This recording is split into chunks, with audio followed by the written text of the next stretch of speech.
Magandang gabi guys. Nandito tayo ngayon sa night market. Yan guys, tingnan nyo. Nai-stress o pagod na pagod ka na ba? Gusto ko lang ipaalala sa'yo na kahit gaano ka ka-stress ngayon, wag na wag kang sumuko sa mga pangarap mo. Kailangan mong tandaan parati na magtiwala ka sa progress na nangyayari sa buhay mo. Kahit alam ko na minsan sobrang hirap at sobrang nakakapagod na din talaga. Magtiwala ka sa kakayahan mo. Ang dami mo nang nalagpasan na mga malalaking problema dati. Ngayon ka pa ba susuko? Patuloy ka lang na lumaban.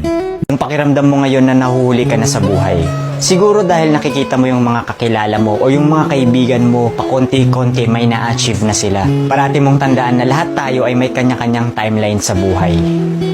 Hindi ka nahuhuli at hindi ka rin naman nauuna. Kung nasaan ka man ngayon sa buhay mo, yan ang lesson at experience na kailangan mong pagdaanan ngayon. Lahat tayo ay may sariling kwento sa buhay na makaka-inspire ng ibang tao. Sarili mong kwento yan. Kaya make sure na sulitin mo ang bawat moment at gawin mong fulfilling ang kwento mo kahit anong mangyari.